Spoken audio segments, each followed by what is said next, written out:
Hey guys, so welcome back to another Reading with the Cows as they're all hanging out, eating, and bedding down for the night. I got Messiah back here with me. She's enjoying hay profusely. And I got a few others that are behind me that you'll probably see reach over my shoulder at some point. So, anyways, today's book is called Sleep Tight Farm by Eugene Doyle, illustrated by Becca Stodlander. Not sure how you pronounce that, but we're going to go with that. So, it's a book about basically getting ready for the winter time on the farm. So, nice autumn trees. We're going back to December, everybody. So, Sleep Tight Farm. A farm prepares for the winter. The December days shorten and darken. We are busy putting the farm to bed. If I can get the pages.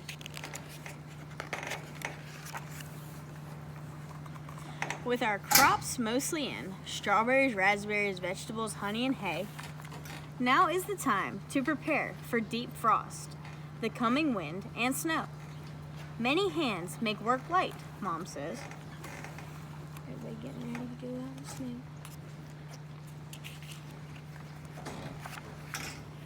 the snow. We shake straw over berry plants to blanket them from winter's frosty bite.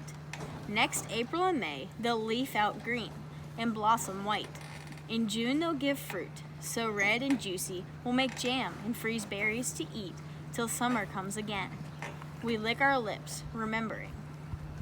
Good night, strawberries covered with straw.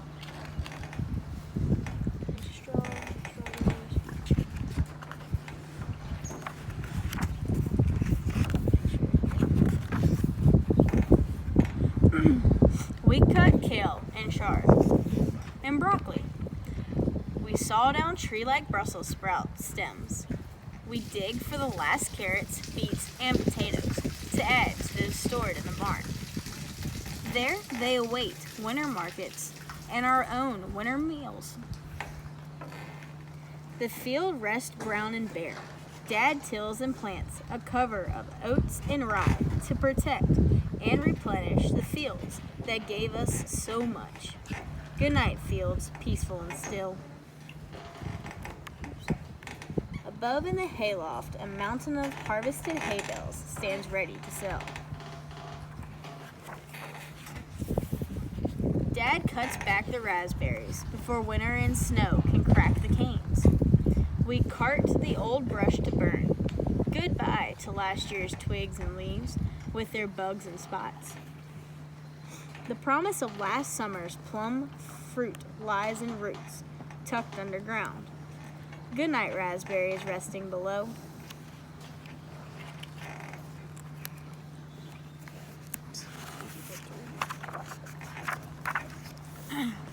We stack wood by the house and in the sugar house too. It will heat our home all winter, and in early spring, it will fuel the fire that boils maple sap into syrup. Good night, stacked wood, waiting to work. Are you paying attention or are you trying to knock me off? Okay. Yeah, that one. You want to read?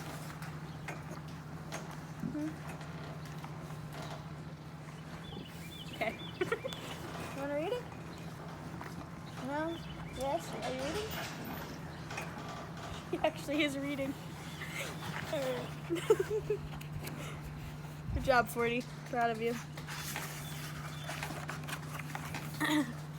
Before the winter winds come howling, we secure the hoop house's plastic sides with ropes and bales of hay.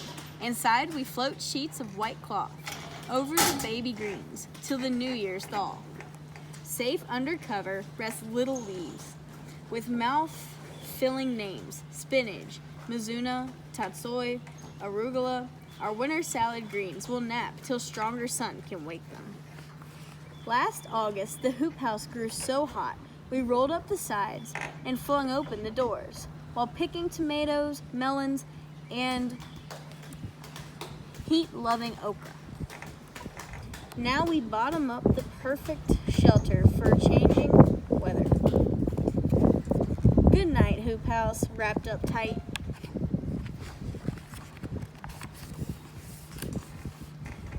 We board up chinks in the chicken coop and set a timer to give the hens the light they need to lay eggs all winter. We fluff the nest with hay, plug in the water heater, scoop fresh grain. We collect the day's eggs, fragile gifts from our friend. Good night, chickens, snug in your coop. With bales of hay, we build a windbreak for the beehives and place a stone on each lid to hold it firm. We make the hive entrances smaller to keep roaming field mice out. Within each hive, a single queen lies and a cluster of maids working to keep her fed. In September, we harvested honey and wax, but left enough for the bees who made enough for us. Good night, bees, sheltered and safe. The farm stand is stocked for the holidays with fresh eggs, greens, and roots, onions and garlic braids, decorative corn, honey and maple syrup. There's plenty for us and plenty to sell. Mom and Dad moved planter, cultivator, tiller, and baler into the equipment shed, a shelter from rust and cold. The tractors go in last. Good night, farm.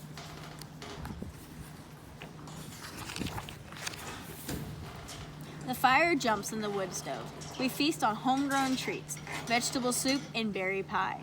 We pull clinking lights from a box, untangle, tangle, to hang on the porch.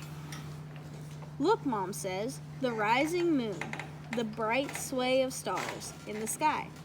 We light beeswax candles to soften the longest night.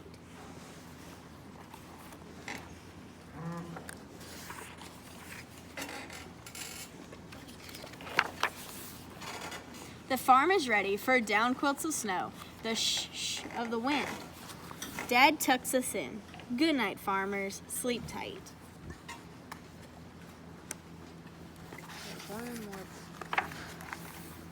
Sleep tight, farm.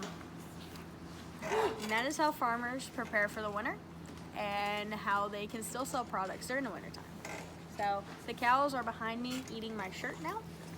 And I hope they enjoyed the book as much as you guys do. So, thank you guys for tuning in, and be ready for next week when we read another book with the cows. Thanks, guys.